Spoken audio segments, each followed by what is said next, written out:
বিধবা বিবাহের লিফলেট 10 খণ্ডের দুষ্প্রাপ্য শিশু ভারতী পত্রিকা এক রাতের বৃষ্টিতেই শেষ।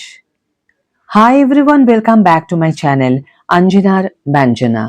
বন্ধুরা, তোমাদের সকলকে আমার এই ছোট্ট ইউটিউব চ্যানেলে স্বাগত জানাই। আমফানের সময় একটু সতর্ক হয়েছিলাম, কিন্তু কিছুই করার ছিল না। এবারে তো আগাম কোনো সতর্কতাই ছিল না। কি বা করতাম, কতটা সতর্ক হতাম? ছোট গুমটি, কত বই বা উপরে রাখবো তুলে? আমার নিজের তো বটেই, গোটা কলেজ পাড়ার পুরনো নতুন পাবলিকেশনের কত যে বই নষ্ট হলো তার ইয়ত্তা নেই। পুরনো বই একবার নষ্ট হলে তার কোনো ক্ষতিপূরণ হয় না।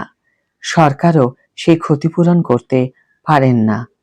ধরুন, সরকারের পক্ষ থেকে 5,000 টাকা করে দেওয়া হলো, তাতে কি পুরনো দুষ্প্রাপ্য বইগুলি ফিরে আসবে?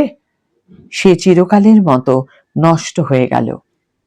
কলেজ স্ট্রিটে জল জমা নতুন কোনো ঘটনা নয়, বহুকাল ধরেই হয়ে আসছে। ব্যাঙের টয়লেটেও নাকি জল জমে বই পাড়ায়, এইরকম একটা কথা শোনা যেত এককালে অহরহ। যখন জল জমে খবর পাই নিকাশি ব্যবস্থা ঠিকঠাক নেই, ড্রেনেজ শর্ট রয়েছে, তাই জল ওপরে উঠে আসছে। আমরা একজোট হয়ে 5 নম্বর বড় অফিসেও কথা বলেছি। কাজ কতদূর কি হয়েছে জানি না। শুনি যে প্লাস্টিক ব্যবহার বন্ধ করে দিন। ক্রেতা তো বই কিনে প্লাস্টিক রাস্তায় ফেলে ব্যাগে বই ঢুকিয়ে নিচ্ছে, এরকম নয়? আর আমরা তো ফুটপাতে পুরনো বই বিক্রি করি। আমরা বন্ধ করলাম, কিন্তু বড় বড় পাবলিশার বন্ধ করবেন তো? কলেজ স্ট্রিটের রাস্তায় ডাস্টবিন আছে কি? এত ব্যস্ত ঝলমলে সারাক্ষণ লোকবহুল রাস্তায় ডাস্টবিন চোখে পড়ে না কেন? বইয়ের ইতিহাস ও বই মালিকের ব্যক্তিগত ইতিহাস দুটোই হারিয়ে গেল। নিজেকে দোষী মনে হচ্ছে এখন। এক ভদ্রলোক প্রায় 40 বছর ধরে PM বাগচির একটা বই নিজের কাছে সংরক্ষণ করে রেখেছিলেন। মাত্র কদিন আগেই মনে হয় তিনি আর পারছেন না, বয়সও হচ্ছে।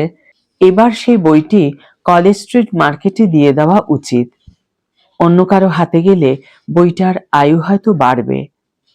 সেই মতো ওই বই নিয়ে এসেছিলাম আমি। ভেবেছিলাম ঠিকঠাক মূল্যে বেচব, কিন্তু এখন তা জলে ফুলে এমন নরম হয়েছে যে ছুঁলেই শেষ, উদ্ধারের কোনো উপায় নেই। একইভাবে 6 পিস বঙ্গবাণী পত্রিকা ছিল, উপর নিচ করে রাখা, 4খানাই পচে গিয়েছে, একটা হালকা ভিজে। পুরনো বঙ্গবাণী, কত ছবি, কত বিজ্ঞাপন, কত লেখা। আমার কাছে যারা পত্রিকা কেনেন নিয়মিত তাদেরই কাউকে দেখাতাম। এখন আর কোনো উপায় নেই। একইভাবে 80-90 বছরের পুরনো যোগেন্দ্রনাথ গুপ্ত সম্পাদিত শিশু ভারতী পত্রিকার 10টা খণ্ড, সবকটাই জলে। এ যন্ত্রণার কোনো ক্ষতিপূরণ নেই।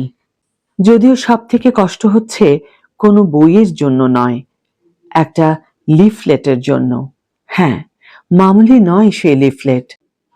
অনেকে অনেক দাম দিয়ে আমার থেকে কিনতে চেয়েছেন অনেকবার, আমি রাজি হইনি। এখন ভাবছি কেন হইনি। রাজি হলে কারো কাছে অন্তত তা অক্ষত থাকতো। বিধবা বিবাহ চালু হওয়ার সময়কার লিফলেট সেটা। লিফলেট বিলি করেই প্রচার করা হতো সমাজে। কে কত অনুদান দিচ্ছেন লেখা ছিল সেসব তথ্য। আজ সকাল থেকে দোকান খুলে ভেজা বইয়ের মধ্যে সেই লিফলেট কোনোভাবেই আর পেলাম না। হয়তো পাবও না আর কোনো দিন। বন্ধুরা, এতক্ষণ তোমরা যা শুনলে তা কলেজ স্ট্রিটের একজন ছোট বই বিক্রেতার লেখা একটি প্রতিবেদন থেকে তুলে ধরা। আজকের ভিডিও এখানে শেষ করছি বন্ধুরা। ভিডিওটি যদি কার্যকর বলে মনে হয় থাকে তাহলে অবশ্যই একটা ছোট্ট করে লাইক দিও, শেয়ার করো বন্ধুদের সাথে, কমেন্ট করে জানিও তোমাদের মতামত। যারা এখনো আমার চ্যানেলটিকে সাবস্ক্রাইব করোনি তারা অবশ্যই চ্যানেলটিকে সাবস্ক্রাইব করে আমার পাশে থেকো। আর যারা অলরেডি সাবস্ক্রাইব করে দিয়েছো তাদের জন্য আমার অনেক ভালোবাসা এবং অনেক ধন্যবাদ। আজ তাহলে বিদায় বন্ধু, দেখা হবে পরের ভিডিওতে। ভালো থেকো, সুস্থ থেকো, সঙ্গে থেকো।